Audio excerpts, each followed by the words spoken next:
Amém, queridos. Vamos abrir a palavra de Deus no segundo livro dos Reis de Israel, capítulo 4. E vamos dar continuidade à nossa série de exposições sobre as lições na casa da Sunamita. Segundo livro dos Reis, capítulo 4, nós vamos ler os versos de números 18 até o verso de número 20. Segundo livro dos Reis, capítulo 4, versículos 18 a 20.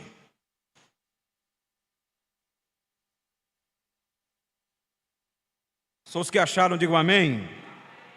Está escrito assim: o menino cresceu e certo dia foi encontrar-se com seu pai, que estava no campo com os ceifeiros. De repente ele disse ao seu pai: ai, a minha cabeça, a minha cabeça. Então o pai disse a um dos servos: leve-o para a mãe. Ele o tomou e o levou para a mãe. O menino ficou sentado no colo dela até o meio-dia e então morreu. Oremos uma vez mais, irmãos. Senhor Deus, estamos diante da tua santa e poderosa palavra e pedimos que o Senhor continue falando aos nossos corações através da mesma, a fim de que nós possamos entender tudo aquilo que o Senhor quer comunicar aos nossos corações. Nós assim oramos em nome de Jesus. Amém. Queridos, até agora na casa da Sunamita nós já aprendemos várias lições. Dentre as lições que nós aprendemos, nós estudamos acerca de que Deus, Ele é o Senhor do tempo. Deus, Ele controla o tempo. E que existe um tempo determinado para todas as coisas dentro dos propósitos de Deus. E na semana passada nós estudamos 3 tempos na vida dessa família. E eu queria que os irmãos repetissem comigo para memorizar. Digam comigo: tempo da promessa. Está fraco. Tempo da promessa. Melhorou. Tempo da espera. Tempo do cumprimento da promessa. Foi sobre esses tempos que nós estudamos semana passada, e isso está consubstanciado nos versículos de números 15 até o versículo de número 17. E hoje nós vamos analisar o 4º tempo na vida desta família, que é justamente o tempo da crise. Se os irmãos analisaram, e eu sei que fizeram, o verso de número 18 faz um resumo. O verso 18 diz que um menino, aquele menino que era fruto do milagre, o cumprimento da promessa, havia crescido. E de repente ele está com o seu pai no campo, e lá ele sofre provavelmente de uma insolação. E a insolação é tão fatal que ele vem a falecer no colo da sua mãe. E o que nós enxergamos aqui no texto é exatamente o tema da mensagem dessa noite: tempo de crise. O menino que outrora era a grande alegria da mãe, agora se torna o motivo das suas lágrimas. Porque pior do que não ser mãe é ter um filho e ver o filho morrer no seu colo. Quem me entende, diga amém. Então o que ela está padecendo aqui é uma dor muito grande. É comum nós ouvirmos uma mãe, quando enterra seu filho, chorando, lamentando e dizendo: o correto é que o filho enterre a mãe, e não a mãe enterre o filho. Então nós estamos diante de uma crise. E o que é uma crise? A crise, na verdade, irmãos, é um infortúnio, uma adversidade, um problema inesperado. A crise é uma dificuldade que aperta o peito, sufoca a alma, desnorteia a mente e nos deixa completamente sem chão. Em tempo de crises nós ficamos muito vulneráveis. E a primeira coisa que nós devemos pontuar aqui esta noite, já na nossa introdução, é que todos nós estamos sujeitos a passar por tempos de crise. Independente da nossa religião, independente da nossa forma de adoração, independente se nós somos justos ou injustos, pecadores ou santos, todos nós estamos sujeitos a passar pela crise. Na verdade, a crise é um mal que afeta todo ser humano. E enquanto nós estivermos debaixo deste sol, enquanto nós estivermos vivendo nesta esfera terrestre, todos nós estamos sujeitos a passar por uma crise. E Salomão, ele nos adverte sobre isso. Abra sua Bíblia no livro do Eclesiastes, capítulo de número 9. Veja o que o sábio Salomão nos ensina nessa passagem bíblica. Provérbios, ou melhor, Eclesiastes, capítulo de número 9. Eclesiastes, capítulo 9, leiamos o versículo 2 e a primeira parte do versículo 3. Eclesiastes, capítulo 9, versículo 2 e 3. Olha o que ele diz: tudo acontece igualmente com todos. O mesmo acontece com o justo e com o ímpio, com o bom e com o mau, com o puro e com o impuro, com o que oferece sacrifício e com o que não oferece, com o bom e com o pecador, tanto com o que faz juramentos, como com aquele que tem medo de fazê-los. Este é o mal que há em tudo que se faz debaixo do sol. A mesma coisa acontece com todos. Então todos nós estamos sujeitos a passar por uma crise. E é necessário entender, irmãos, que quando nós temos isso em mente, quando nós estivermos atravessando pela crise, nós não vamos achar que é algo estranho, nós não vamos achar que é algo que não deveria acontecer. Ora, se nós estamos debaixo deste sol, se nós estamos nesta esfera terrestre, e a Bíblia nos garante que nós enfrentaremos momentos difíceis, independente de quem nós sejamos, nós não devemos achar que é algo que não deveria estar acontecendo ou ficar surpresos. Na verdade, nós temos que encarar essas coisas como algo natural. A doença bate na porta de qualquer um, irmãos. O problema financeiro bate na porta de qualquer um. A dificuldade bate na porta de qualquer um, seja justo ou seja ímpio. Mas a diferença é que quando esses problemas chegam na casa do justo, o justo passa de cabeça erguida, crendo que o Senhor o livra de todas as aflições. Davi escreveu: muitas, não são poucas não, irmão, muitas são as aflições dos justos, mas o Senhor o livra de todas elas. Aleluia. É interessante entender, em segundo lugar, que nós não agendamos a crise. Ninguém aqui, irmãos, tem planos para 2025. Em fevereiro eu quero passar uma crise. Quem está agendando isso aí, levante a mão. Eu chamo você para tomar um remédio agora. Você está doido. Ninguém agenda, ninguém programa, mas ela sobrevém inesperadamente. Olha o texto que nós lemos essa noite. O menino cresceu, versículo 18 de 2 Reis capítulo 4. Se cresceu é porque estava saudável. Estava tudo bem com o menino. Não havia problema com aquele menino. O menino cresceu. E um dia como outro qualquer, ele está com seu pai, diz o versículo 18, no campo, com os ceifeiros, e aparentemente o menino era quieto, ele não estava nem correndo. Era tranquilo, não é, irmão? Ele não estava fazendo nada, estava correndo, estava pulando, estava quietinho lá no campo, com o seu pai. Mas o sol estava muito quente, era o tempo da cega. E enquanto ele está ali com o seu pai, desfrutando da companhia paterna, perceba que em nenhum momento o texto também diz que é irresponsabilidade do pai. Não, foi uma fatalidade.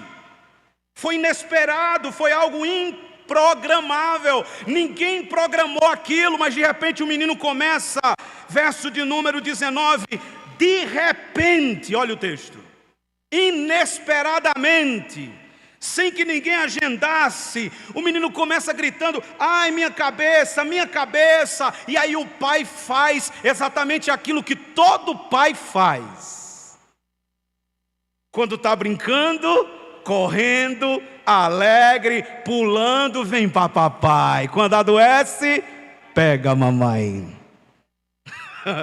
E não está errado não, irmão. É correto isso, porque o pai ele não sabe muito lidar com essas coisas. Doida é a mãe que deixa o pai medicar o filho. Quem diz amém, minhas irmãs? Porque dependendo do pai, ele pode matar a criança, irmão. Se fosse eu, matava, porque eu dava logo remédio do mato. Doido. Então leva para a mãe, e quando coloca no colo da mãe, ela vai vendo o seu filho aos poucos perdendo os batimentos. Ela vai vendo a situação piorando, e perceba a cena, ela está com o menino no colo, e inesperadamente a crise chega e o menino morre. Isso é muito sério, irmãos, porque nós não agedamos, mas a crise nos sobrevém. Mas eu quero que todos nós aprendamos aqui esta lição esta noite. Não importa quando ela virá, nem a forma que ela virá. O que importa é continuar dependendo de Deus e confiando no cuidado dEle. Aleluia. Veja Eclesiastes de novo, capítulo 7. Eclesiastes capítulo 7. Veja outro texto que Salomão nos aconselha. Eclesiastes capítulo de número 7, versículo 14. Abra sua Bíblia. Um irmão que acompanha os nossos cultos, um assembleano, ele disse algo a mim ontem e eu fiquei muito feliz. Ele disse: irmão Marcos, é muito bom assistir os cultos lá de vocês, porque lá a Bíblia fala mais do que o irmão. Eu disse: glória a Deus, aleluia. É isso mesmo, irmão. Nós temos que botar a Bíblia para falar. Esse é o papel do pregador. E muito me alegrou aquele comentário. Eclesiastes capítulo 7, versículo 14. Quem achou, diga amém. No dia da prosperidade, seja feliz, se alegre. Mas no dia da adversidade, considere que Deus fez tanto este como aquele, para que o ser humano não descubra nada do que há de vir depois dele. Deixe-me ler em outras versões. A versão NVT traduziu esse texto da seguinte maneira: desfrute da prosperidade enquanto você pode, mas quando chegarem os tempos difíceis, reconheça que ambos vêm de Deus. Lembre-se que nada é garantido nesta vida. Mas eu gostei dessa daqui, a mensagem. O dia bom é um convite para a celebração. O dia mau é um convite para a reflexão. Os dois têm de Deus o seu lugar devido, para que nada saibamos do que está por vir e entendamos que nada é garantido. Talvez os irmãos estejam se perguntando: mas o que significa esse texto? O conselho desse texto é maravilhoso. Primeiro, se é tempo de festejar, festeje. Tem gente, irmãos, que tem todos os motivos do mundo para festejar, mas não festeja. Aí quando chega o dia da luta, o dia da prova, o dia da crise, aí diz: ah, que saudade que eu tinha dos dias bons para festejar. Saudade de quê, se no dia bom você não festejou? Aqui nós estamos aprendendo uma lição. Pode viajar? Viaje. Pode sair um pouco? Saia. Pode dar uma festa na sua casa, festa de crente? Dê uma festa. Enquanto você pode, celebre. Porque se você está celebrando, é porque Deus está lhe abençoando. Não espere a crise chegar para você sentir saudade da festa. Mas, em contrapartida, quando chegar o dia da crise, reflita. Eu acho tremendo isso aqui. Reflita. Por isso que a mensagem diz: no dia ruim é o chamado para reflexão. Escute, no dia ruim, no dia da crise, no tempo da dificuldade, nós não temos que ficar perdendo tempo reclamando.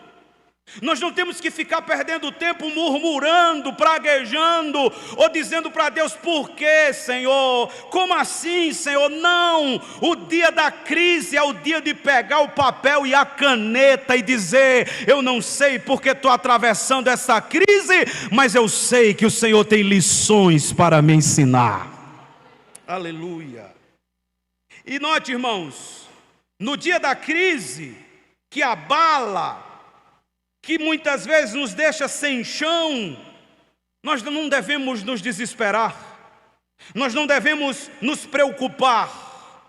E às vezes nós não devemos nem enfrentar a crise. Mas, irmão Marcos, porque às vezes nós nos achamos tão forte que a gente acha que pode entrar no meio da crise e resolver todos os problemas da crise. Mas às vezes o que Deus quer de mim e de você é que você descanse debaixo da sua soberania até que a crise passe. Quem me acompanha nas redes sociais viu que eu coloquei este salmo, mas já abra a Bíblia, porque nem todo mundo me acompanha lá. Salmo 57. Irmãos, há um tempo atrás Deus falou poderosamente ao meu coração com esse texto. E eu posso dizer com plena convicção que passou. Glória a Deus. Mas quando eu estava no meio da crise, irmão, eu estava bem escondidinho debaixo das asas de Deus. E eu posso dizer esta noite, passou, irmãos. Esconda-se debaixo das asas dele, porque vai passar. Aleluia. Salmo 57, verso 1. Tem misericórdia de mim, ó Deus, tem misericórdia, porque em ti a minha alma se refugia. À sombra das tuas asas me abrigo, note, até que passem as calamidades. Às vezes a ordem entra na crise, enfrenta a crise, bate de frente, mas às vezes Deus permite a crise só porque Ele está querendo nos trazer para debaixo das asas dEle e dizer assim: vem que eu te protejo, vem que eu te abrigo. Aí quando tudo passar, você se levantará vitorioso. Glória a Deus. Queridos, nós devemos entender que nos tempos de crise, Deus não deixa de cuidar de nós. A crise já teria nos matado se não fosse o cuidado de Deus. Esta versão que eu estou usando é a NAA. Abra aí, por favor. 1 Pedro capítulo 5, versículo 7. Deixe-me ler esse texto nessa versão. Eu tenho estudado bastante essa versão, comparando ela com o original grego e hebraico, e eu tenho visto que se aproxima demais do significado bíblico original.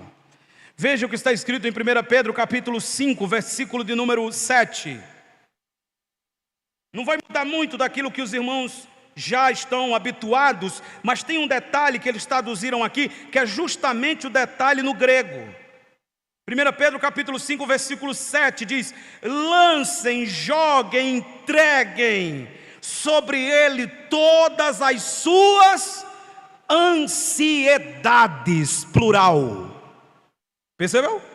O sentido no grego é exatamente esse. São várias ansiedades, muitas ansiedades que assolam, que pesam, que atrapalham, e que se nós estivermos carregando elas, nós não vamos conseguir nos mover. Nós não vamos conseguir sair do lugar. A ansiedade, irmãos, é um travamento de vida. Quando você está ansioso, ansiosa, você não pensa direito, você não raciocina direito, você não lembra das coisas que Deus já falou direito. É por isso que Ele abre os braços para você essa noite e diz: não fique com a sua ansiedade aí, porque você não sabe lidar com ela. Lança sobre mim, eu cuido de você. Aleluia. Porque esse é o sentido, ó. Lancem sobre ele todas as suas ansiedades, porque ele cuida de vocês. O verbo é esse mesmo. Em outras versões está: ele tem cuidado de vós, que é o mesmo significado, mas quando se traduziu desse jeito, note o verbo, presente. E é assim que está no grego, no presente. O texto não diz: lance sobre ele as suas ansiedades, porque ele cuidou de você, passado. Não. Também não diz: lance sobre ele as suas ansiedades, porque ele cuidará de você, futuro. Não. É garantia. Entrega a sua ansiedade sobre ele, porque ele cuida de você. Nesta noite o Espírito está dizendo: eu estou cuidando de você. Aleluia. Irmãos, em tempos de crise nós devemos adorar, mesmo que não haja motivos humanamente falando. Nós já estudamos aqui há várias semanas, vários meses, a história de Jó.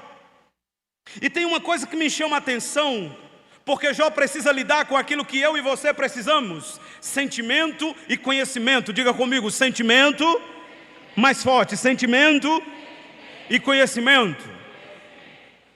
O que significa isso, irmão Marcos? Pastor, né? Pastor Marcos. O que significa isso? O conhecimento é a certeza absoluta daquilo que você sabe. O sentimento é a experiência. Eu quero dizer aos irmãos esta noite que nem sempre nós vamos sentir. Nem sempre vai ter essa experiência mirabolante. E o que vai nos sustentar não são as emoções, o que vai nos sustentar não são os sentimentos, o que vai nos sustentar é saber quem Deus é. Tem algo em Jó que eu quero mostrar aos irmãos. Abra comigo Jó capítulo de número 9. Jó capítulo de número 9, antes de Salmos, né? Jó capítulo 9, versículo de número 11. Veja. Jó capítulo 9, versículo de número 11. Veja o que Jó fala aqui. E eu acho tremendo esse texto. Porque ele está enfrentando uma crise tão grande que ele não consegue entender os motivos pelo qual ele está enfrentando a crise. Ele não fez nada de errado. E deixa eu colocar uma nota de rodapé aqui. Cuidado, irmão, não, eu sei que vocês não fazem. Mas tem uma teologia errada aí fora que acha que quando o crente está sofrendo, quando o crente está doente, quando o crente está padecendo alguma coisa, é porque está em pecado. Não, irmão, isso é a teologia errada dos amigos de Jó. Às vezes nós estamos no nosso melhor momento com Deus, mas estamos em crise. Não é fruto de pecado, não é fruto de desobediência, é apenas Deus querendo subir o nosso nível de intimidade. Aleluia. Capítulo 9, versículo de número 11, ele diz, falando de Deus: eis que ele passa por mim e eu não vejo. Segue diante de mim e eu não sinto. Outras versões dizem não percebo, mas essa é melhor. Eu não sinto. O que Jó quer? Sentir. E não é isso que a gente quer também? Rapaz, hoje eu quero ir para o culto, eu quero sentir a presença de Deus. E tem vezes que a gente sente. Sente ou não sente? Sente. Mas tem dia que você vai entrar por essa porta aqui, o culto vai estar um fogo puro, azeite caindo do céu, poder do Espírito Santo, todo mundo glorificando, e você mais vazio do que o barril do Chaves. Seco. Volta para casa, não sentiu nada. Diz, meu Deus, todo mundo sentiu e eu não. É porque, irmãos, o sentimento, as emoções fazem parte do cristianismo, mas não é a essência do cristianismo. Nem sempre a gente vai sentir, nem sempre a gente vai sair daqui dizendo, rapaz, Deus me tocou hoje extraordinariamente. Mas tem uma coisa, no dia que você não sentir nada, saiba que Deus está cuidando de você. Porque Jó não sentiu nada, mas ele sabia. Tem crente que só sente, não sabe. Tem crente que só sabe, mas não sente. O correto é sentir e saber. Porque no dia que eu não sentir nada, eu sei. Mas quando eu também sentir alguma coisa, eu também sei que é Deus tocando na minha alma. Veja, aqui ele quer sentir, não sente nada. Mas vá para o capítulo 19 agora. Veja como é lindo. Capítulo 19, lá ele disse, ele passa por mim, eu não sinto nada. Alguém poderia perguntar, mas por que você não para então, Jó? Por que você não desiste logo de uma vez, Jó? Veja o que ele diz, 19, 25. Porque eu sinto, é assim? Não, porque eu sei, mudou o tono, foi? Lá eu queria sentir, não estou sentindo. E por que você não desiste? Porque eu sei que o meu Redentor vive e que por fim se levantará sobre a terra. E ainda que a minha carne seja consumida, nos meus ossos verei o Senhor. Então, irmão, irmã, quando você não estiver sentindo nada, saiba que Ele continua se levantando em seu favor. Aleluia. Vamos lá. Vamos analisar os tempos de crise e o que foi que a sunamita fez no tempo de crise. 2 Reis, capítulo 4. O que nós vamos aprender aqui, irmãos, é lições para nós. Qual é a atitude dessa mulher em tempos de crise? O que foi que ela fez? Primeira atitude: em tempos de crise, fique em silêncio diante dos homens, fale apenas com Deus. Quem diz amém, meus irmãos? Veja, versículo 21. Olha o que ela faz. Ela subiu, isto é, o menino morreu. Ela subiu no quarto, deitou o menino sobre a cama do homem de Deus, fechou a porta e saiu. Note, ela não saiu gritando no meio da rua, você percebeu? Isso é umas que eu conheço, irmão. Fala, meu Deus, meu menino morreu, socorre, socorre. Não. O menino morreu no colo dela, irmão. Ela não disse nada. Ela pegou o menino morto, entenda. Ela pegou o menino morto, o problema estava no colo dela. Ela subiu educadamente, lady, né? Botou o menino em cima da cama do profeta, como quem estivesse dizendo: ele foi que prometeu, Deus prometeu através dele, eu não perguntei nada, não pedi filho, veio o problema, então quem vai resolver é ele. Aleluia. Simbolicamente aqui o que ela está fazendo é colocando diante do altar de Deus. Ela está dizendo: eu não posso fazer mais nada. Enquanto estava no meu colo, talvez eu dei remédio. Enquanto estava no meu colo, eu coloquei pano de água fria na cabeça, mas morreu. Agora não tem mais o que fazer. É justamente agora que Deus entra em cena. E o Espírito Santo coloca uma palavra na minha boca esta noite. Talvez você está dizendo: por que o Senhor não agiu ainda? E Ele te responde nesta noite: porque ainda dá para você fazer alguma coisa, mas quando não der mais para você fazer nada, eu entro com providência. Aleluia. Ela também não se trancou dentro do quarto, irmão, que está virando moda agora. Tranca dentro do quarto, não fala com o pai, não fala com a mãe, não fala com ninguém. Aí vai afundando em depressão, não é assim? Em angústia, não vem mais para a igreja.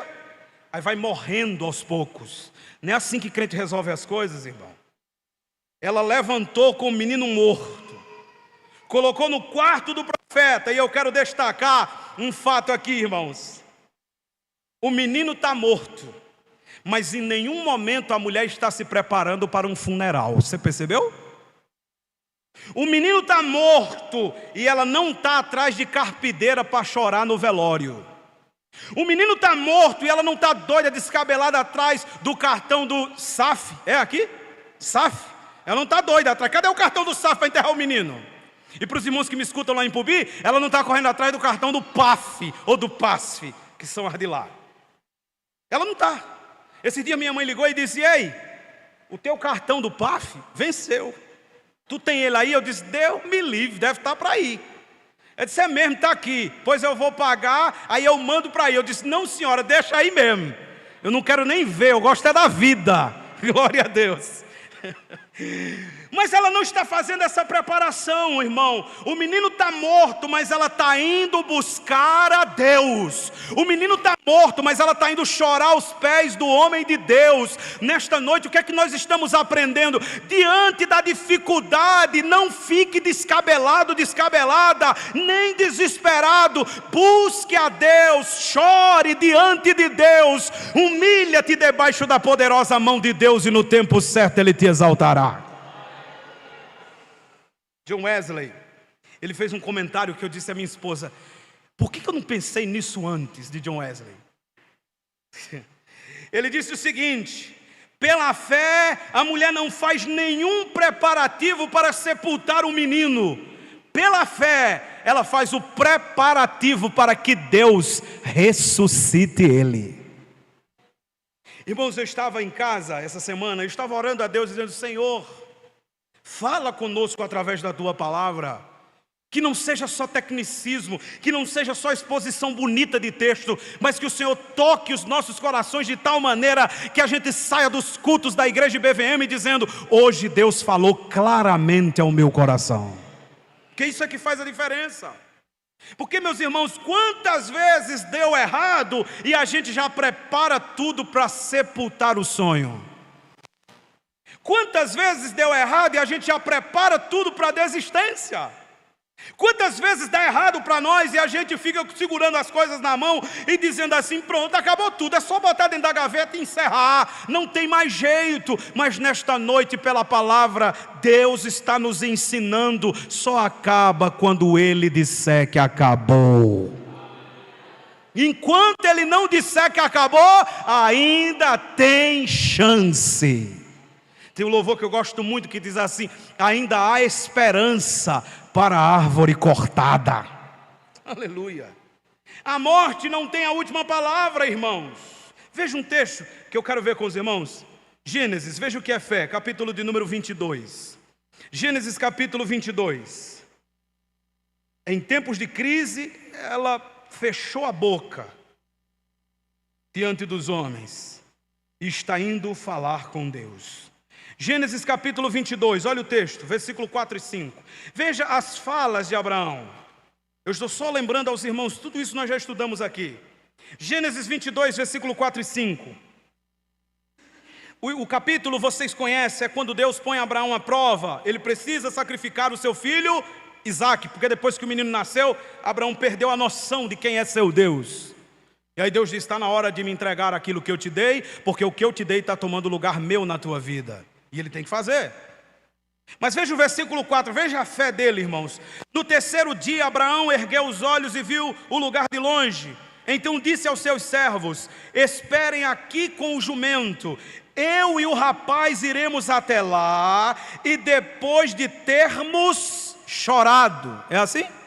Lamentado, murmurado, reclamado, não, irmão, depois de termos adorado. Mas Abraão, o Senhor está indo matar o seu filho, mas eu estou indo entregar a Deus, então eu vou adorando. Sabe o que Abraão está dizendo? Em tempo de crise só lhe resta adorar. Eu e o rapaz iremos até lá, e depois de termos adorado, olha o verbo, voltaremos para junto de vocês. Ele não ia matar o menino, irmão? Como é que ele diz voltaremos? Será que ele achou que Deus estava brincando? Não, ele tinha certeza de que tinha que matar um menino. E a resposta que explica a esta pergunta não está aqui. Está em Hebreus, capítulo 11, abra a Bíblia. Por isso que é bom ler a Bíblia toda, né, irmão? De Gênesis a Apocalipse, porque veja, a pergunta que nós levantamos, a resposta está num livro do Novo Testamento. Hebreus capítulo 11, por que Abraão tinha tanta convicção que voltaria com o menino? O escritor aos Hebreus explica isso de maneira maravilhosa. Hebreus 11, 17, tudo começa pela fé. Olha como ele diz: pela fé Abraão, quando posto à prova, ofereceu Isaque. Aí eu pergunto a vocês, ele ofereceu? Ofereceu. Mas ele matou? Não, fisicamente não. Mas só o ato de colocar o menino em cima do altar, levantar a faca para cortar e matar, Deus disse: pronto, precisa matar não, eu já entendi, você já me deu. Aleluia. Porque na verdade Deus não queria Isaque, Deus queria Abraão. Aleluia. Veja, Abraão, quando posto à prova, ofereceu Isaque. Aquele que acolheu as promessas de Deus estava pronto e a ponto de sacrificar o seu único filho, do qual havia sido dito: a sua descendência virá por meio de Isaque. Ó a resposta: Abraão considerou que Deus era poderoso até para ressuscitar Isaque dentre os mortos, de onde também figuradamente o recebeu de volta. Vamos unir os textos agora? Gênesis 22, 5. Nós iremos lá e adoraremos e voltaremos. Cabeça de Abraão.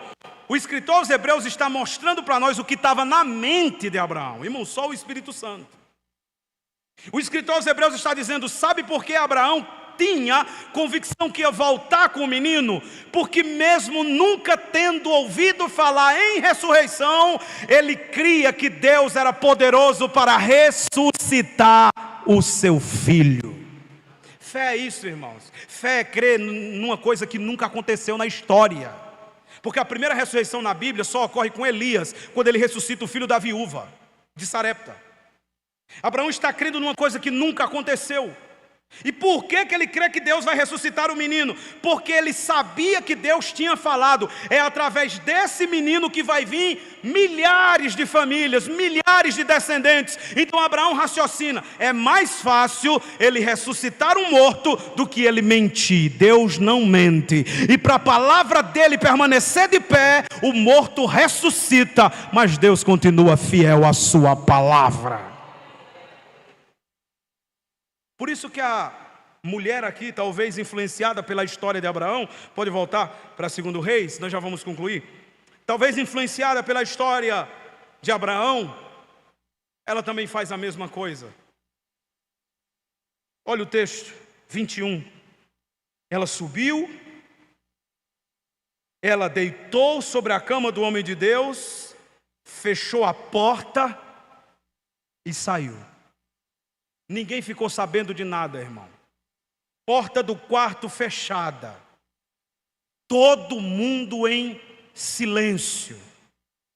E o pai a essas horas deve estar pensando: o menino deve ter sido curado, deve ter resolvido e deve estar dormindo, porque ela não falou nada. Irmão, se é uma mulher que eu conheço, ela já tinha deixado o marido dela louco de jogar pedra na lua. O menino está morrendo, cuida. Não. Olha a postura dessa mulher. Equilíbrio. Eu sei, nem todo mundo consegue agir assim em tempo de crise. Mas quando você estiver enfrentando a crise, entenda: o Espírito Santo de Deus nos dará equilíbrio para a gente entrar dentro do quarto, fechar a porta do quarto, orar ao Pai que está em secreto, e o Pai em secreto nos recompensar publicamente. Eu quero concluir esta noite, irmãos, no Salmo de número 94, último texto. Salmo de número 94. Quando você fecha a porta do seu quarto, quando você ora, quando você entrega tudo para Deus, mesmo estando inquieto, mesmo estando angustiado, de repente naquele momento tão simples lá dentro da tua casa, sozinha, às vezes nem teu pai sabe, nem tua mãe sabe, nem teu marido sabe, nem tua esposa sabe, nem teus filhos sabem, só você e ele, no particular. Às vezes na frente dos irmãos da igreja você está feliz, você está sorrindo, porque você se alegra na presença de Deus. Às vezes em casa, sentado na mesa, você está brincando com todo mundo porque você alegra em Deus. Mas quando a porta do quarto fecha e teu joelho vai ao chão, só Deus e você é quem sabe. E alguém não entende e diz: mas como é que está tão forte mesmo diante de tudo isso? Como é que está tão feliz mesmo diante de tudo isso? É por causa do que está nesse salmo. É porque você entra lá dentro daquele quarto, fecha a porta toda esbagaçada, mas de repente a consolação de Deus vem e você se levanta mais que vencedor. Olha o texto, Salmo 94, versículo 19. Multiplicando-se em mim as minhas inquietações. Outras versões dizem: multiplicando-se dentro de mim as minhas angústias, as minhas ansiedades, as minhas preocupações. As tuas consolações me alegram a alma. Aleluia. E outra versão diz: multiplicando-se dentro de mim as minhas ansiedades, as tuas consolações reanimaram a minha alma. Quero terminar dizendo isso a todos nós esta noite, irmãos. A consolação de Deus está vindo para alegrar a sua alma. Fiquemos em pé, queridos, vamos terminar.